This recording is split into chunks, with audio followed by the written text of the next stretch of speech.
collapsing.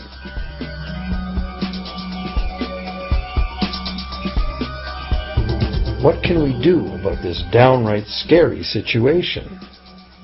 For one thing, we need a very different concept of money. It's time more people ask themselves and their governments 4 simple questions. Around the world, governments borrow money at interest from private banks. Government debt is a major component of total debt, and servicing that debt takes a big chunk of our taxes. Now we know that banks simply create the money they lend, and that governments have given them permission to do this. So the first question is, why do governments choose to borrow money from private banks at interest when government could create all the interest-free money it needs itself? And the second big question is, why create money as debt at all?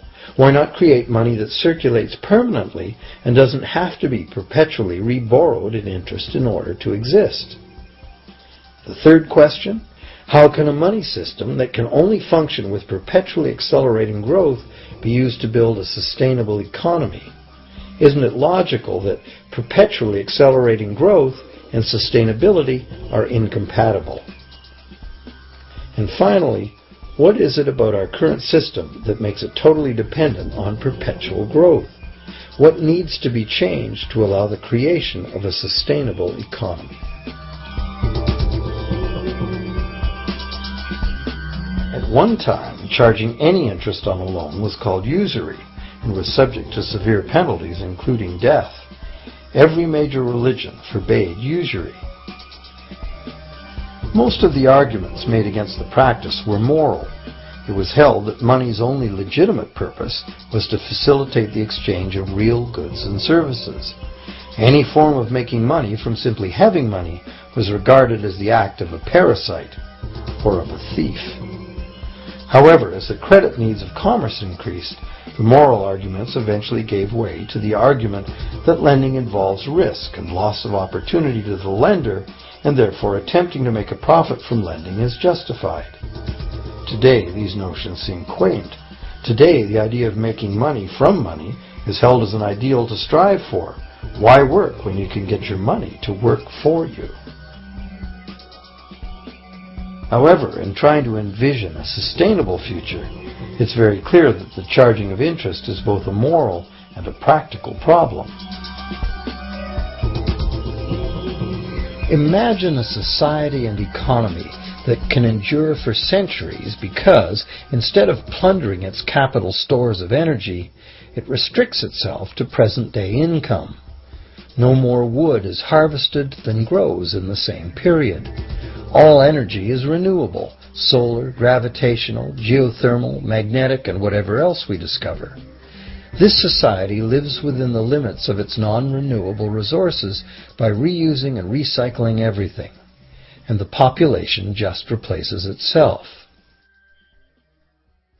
Such a society could never function using a money system utterly dependent on perpetually accelerating growth. A stable economy would need a money supply at least capable of remaining stable without collapsing.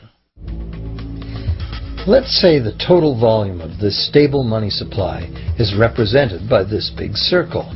Let's also imagine that moneylenders must actually have existing money to lend. If some people within this money supply begin systematically lending money at interest, their share of the money supply will grow. If they continually re-loan at interest all the money that gets paid back, what's the inevitable result? Whether it's gold, fiat, or debt money doesn't matter. The moneylenders will end up with all the money. And after the foreclosures and bankruptcies are all filed, they'll get all the real property too. Only if the proceeds of lending at interest were evenly distributed among the population would this central problem be solved. Heavy taxation of bank profits might accomplish this goal, but then why would banks want to be in business? If we were ever able to free ourselves of the current situation, we could imagine banking run as a non-profit service to society, dispersing its interest earnings as a universal citizen dividend, or lending without charging interest at all.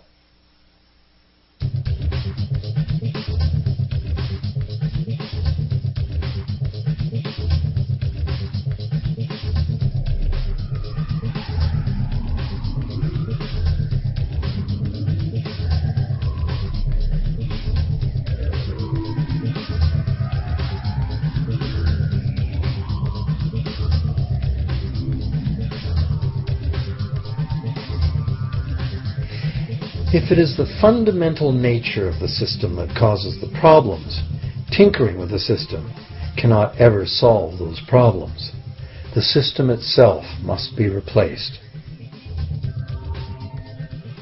Many monetary critics call for a return to gold-based money, claiming that gold has a long history of reliability.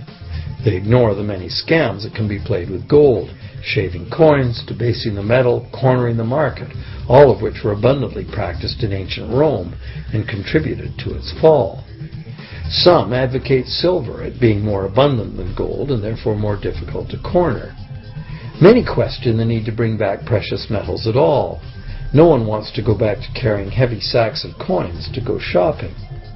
It's a certainty that paper, digital, plastic, or more likely biometric ID money would be the real medium of trade with the same potential for creating unlimited debt money we have now.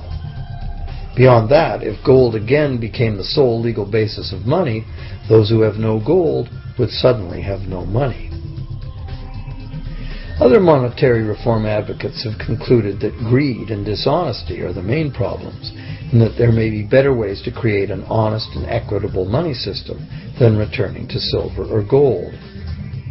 Inventive minds have proposed a variety of alternate ways to create money. Many private barter systems create money as debt, much as banks do, but it is done openly and without charging interest. An example is a barter system in which debt is expressed as pledges of hours of work, all work being valued equally at a dollar figure that then allows hours to be equated with the dollar price of goods. This kind of money system can be set up by anyone who can devise a way to do the accounting and find willing and trustworthy participants. Setting up a local barter money system, even if it were little used now, would be prudent emergency planning for any community. Monetary reform, like electoral reform, is a big topic, and one that requires a willingness to change and to think outside the box. Monetary reform, again, like electoral reform, will not come easily, because the enormously powerful interests that benefit from the existing system will do their utmost to maintain their advantage. Now that we've seen that money is just an idea, and that in reality money can be whatever we make it, here's one very simple alternative monetary concept to consider. This model is based on systems that have worked in the past, in England and America, systems that were undermined and destroyed by the goldsmith bankers and their fractional reserve system.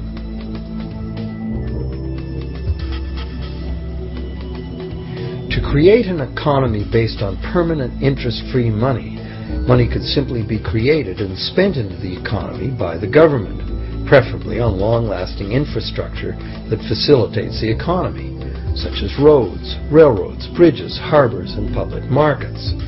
This money would not be created as debt, it would be created as value, that value being in the form of whatever it was spent on. If this new money facilitated a proportional increase in trade requiring its use, it would cause no inflation whatsoever. If government spending did cause inflation, there would be two courses of action available. Inflation is equivalent in effect to a flat tax on money. Whether the money goes down in value 20% or the government takes 20% of our money away from us, the effect on our buying power is the same. Viewed this way, inflation in place of taxation